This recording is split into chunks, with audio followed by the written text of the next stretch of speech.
আসসালামু আলাইকুম দর্শক বন্ধুরা, প্রথমে জানিয়ে রাখি আজকে যখন ভিডিওটি ধারণ করা হয় 5ই মে 2024 ইং।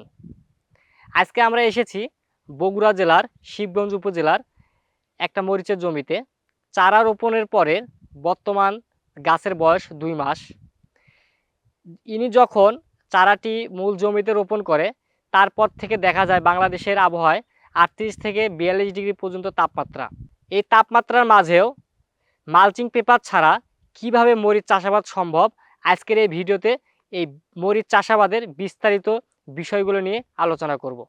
আশা করি ভিডিওটি না টেনে অবশ্যই শেষ পর্যন্ত দেখবেন এবং যারা আমাদের চ্যানেলটি এখনো সাবস্ক্রাইব করেননি অবশ্যই সাবস্ক্রাইব করে রাখবেন। তাহলে চলুন শুরু করা যাক। ভাই আসসালামু আলাইকুম। আসসালাম। কেমন আছেন? আছি আলহামদুলিল্লাহ। আচ্ছা, প্রথমে আপনার নামটা জানবো আমরা। মাহমুদুল হাসান সান্না। আচ্ছা, আপনি এই তাপমাত্রায় যে মালচিং পেপার ছাড়া মরিচ চাষাবাদ করে যে এত সুন্দর গাছ করছেন বা গাছে অনেক ফল ধরে আছে, আমাদের যারা উদ্যোক্তা আছে তাদের সুবিধার্থে আপনার কাছ থেকে আমরা এই বিষয়গুলো জানবো যে এই সময় আপনি কিভাবে এই মরিচগুলো চাষাবাদ করলেন। প্রথমে আমরা আপনার কাছে জানবো যে এখানে কত শতাংশ জমি মরিচ চাষাবাদ করছেন? সাধারণত 16.5% 10 কাঠা। আচ্ছা, 16.5% জমিতে মরিচ চাষাবাদ করছেন। এখন প্রথমে যেটা বিষয় হয় যে মরিচ চাষাবাদের ক্ষেত্রে আমরা জমি প্রস্তুত প্রণালী যেটা, আপনি কিভাবে এই জমিটি প্রস্তুত করতেন? পানির ভেতরে দিয়ে চুনটা দিয়ে চাষে তারপরে মনে করেন কয়েকদিন রাখে 10-12 দিন। হ্যাঁ, 10-12 দিন রাখে দিয়ে তারপরে আমরা আবার চাষ দিয়ে তারপরে আবার খাবার দেওয়া হচ্ছে টিএসপি পটাশ ছিল, তার সার মানে ছিল। আপনার মোটামুটি যে হ্যাঁ, রাসায়নিক সার যেগুলো প্রয়োজন ছিল আপনি হ্যাঁ। সবগুলো দিয়ে জমি দিয়ে চাষাবাদ। আবার চাষাবাদ করা হয়েছে দিয়ে আচ্ছা। মূলত তারপরে বীজটা নিয়ে আসা হয়েছে চারাটা। আচ্ছা, এখানে তার আগে আমি আপনার কাছে একটা কথা জানবো। হ্যাঁ, যখন আপনি রাসায়নিক সার দিলেন, দিয়ে জমি চাষ করলেন, চাষ করার পরে যে বেড বা বেডটা যেটা হ্যাঁ কাপ তোলা হয়, ওটা এই ওটা দেওয়া হচ্ছে সাধারণত 24 ইঞ্চি। একটা কাপের থেকে আরেকটা মানে একটা লাইন থেকে আরেকটা লাইনের দূরত্ব 24 ইঞ্চি। 24 ইঞ্চি।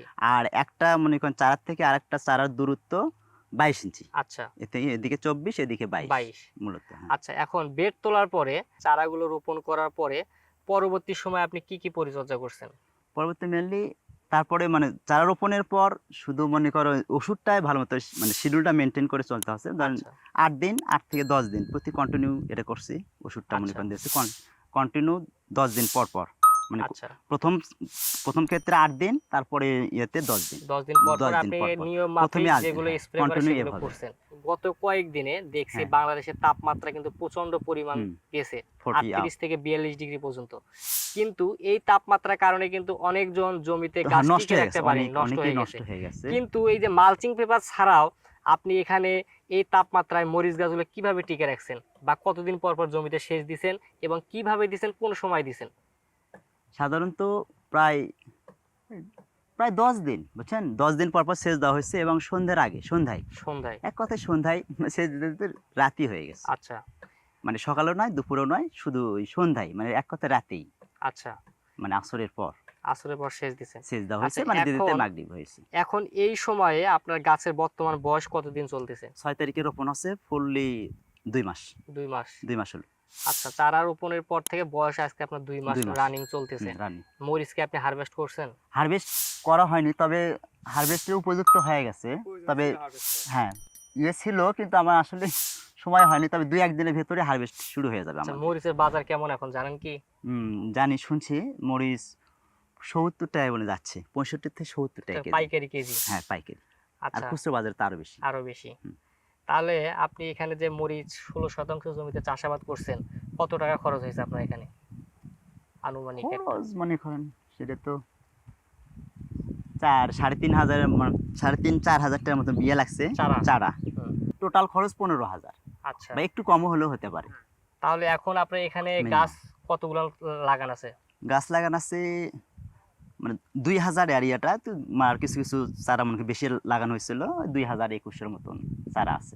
আচ্ছা, যদি 2,021 2000 চারাও যদি এখন থাকে, যদি আপনার গাছ প্রতি গড় ফলন যদি 1 থেকে 1.5 কেজি করেও হয়, তাও তো অনেক টাকা পাবেন এখান থেকে। তা হবে এখন আল্লাহ ভালো জানে, এখন যদি বা আচ্ছা। থাকে এরকম যদি থাকে হুম। গাছগুলো তাহলে হয়তো অনেক আশা করা যায়। শুধু কি আপনি মরিচ চাষাবাদে করেন না এর না পাশাপাশি এর আরো কিছু? পাশাপাশি আমাদের অনেকেই আছে, কলা আছে, আচ্ছা, কলা আছে, কচু করে, ধান আলু সব মানে সবই হয়, সব আচ্ছা। ফসলই হয়। আপনি যে সময় মরিচ চাষাবাদ করছেন আমরা সকলে জানি এই বর্ষার সময় কিন্তু মরিচের বাজার দর কিন্তু ব্যাপক বেড়ে যায়।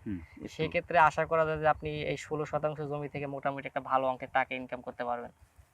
এখন হতে পারে আল্লাহ যদি দেয় বা এরকম যদি থাকে গাছগুলো, তাহলে আশা করা যায়। আচ্ছা, এখন সর্বশেষে আমি আপনার কাছে জানবো, যারা আমাদের নতুন কৃষিতে যুক্ত হচ্ছে তারা দেখা যায় যে অনেক সময় মরিচ চাষাবাদ করতে গিয়ে কিন্তু লসের সম্মুখীন হয়, বা কোন সময় চাষাবাদ করতে হয় সে সঠিক সময় কিন্তু ওরা জানে না। আপনি কি বলেন যে কোন সময় মরিচ চাষাবাদের সঠিক উপযুক্ত না সময়? ঠিকই আছে, সেটা ধরেন ফেব্রুয়ারি, ওই ফেব্রুয়ারির শেষের দিকে এই সময়টা মনে করেন, তার দেখা যায় যে ধরেন আগে যদি রোপণ করা যায়, আগে জানুয়ারি বা ইয়েতে, তাহলে দেখা যাচ্ছে হারভেস্ট হয়তো আগেই শুরু হয়ে গেল। ওই সময় তো অ্যাভেলেবল সব কিছু, তখন দামটা তো ন্যাচারালি কম থাকে। আর যদি একটু একটু লেটে করা হয়, একটু লেটে যদি একটু রোপণ করা হয়, তাহলে দেখা যাচ্ছে যে এইগুলো আগাম যেগুলো ফসল সেটা আগামী শেষ হয়ে যাবে। আর এটা যখন মানে হারভেস্ট শুরু হয়ে যাবে অলরেডি, তখন মরিচ কম হবে, এবং যখন এটা শুরু হবে তখন দাম বাজারটা ভালো থাকবে। আচ্ছা, তাহলে মানে আপনি বলতে যাচ্ছেন মানে যে ফেব্রুয়ারি শেষে মানে মার্চের প্রথম সপ্তাহে বা এপ্রিলের মার্চের শেষের দিকে এই সময় যদি মরিচ চাষাবাদ করা যায়, সেই ক্ষেত্রে বাজার দরটা ভালো পাওয়া যাবে। বাজার দরটা সব সময় ভালো থাকবে। এবং এই ক্ষেত্রে এই বছর না, প্রতি বড়ই মানে প্রতি বছর এটাই হয়, মানে আগে একটু কম হয়, পরবর্তীতে যায় মনে করি বাজারটা সবসময় বেশি হয়। আচ্ছা, তাহলে ভাইয়ের কাছ থেকে যেটা আপনারা জানলেন যে মার্চের প্রথম সপ্তাহে অথবা মার্চের শেষের দিকে ওই সময়ে যদি আপনি মরিচগুলো চাষাবাদ করেন, সে সময়ের যেগুলো সঠিক জাত, এই জাতগুলো সিলেকশন করে কিন্তু আপনাদেরকে চাষাবাদ করতে হবে। তাহলে দেখা যাবে যে আপনার যে সময় মরিচের বাজার দর বেশি থাকে, আপনি ওই সময় মরিচগুলো হারভেস্ট করতে পারবেন। ভাইয়ের কাছ থেকে আজকে মরিচ চাষাবাদের অনেক তথ্যই আপনাদের কাছে শেয়ার করলো। আশা করি ভিডিওটি আপনাদের ভালো লাগবে এবং ভাইয়ের চাষাবাদের ক্ষেত্রে আরও দীর্ঘায়ু এবং যাতে উনি আরও আর্থিকভাবে লাভবান হতে পারে, ভাইয়ের কাছ থেকে এই আশা নিয়ে আমরা এখান থেকে চলে যাচ্ছি। ধন্যবাদ ভাই, ভালো থাকবেন। আচ্ছা, আসসালামু আলাইকুম।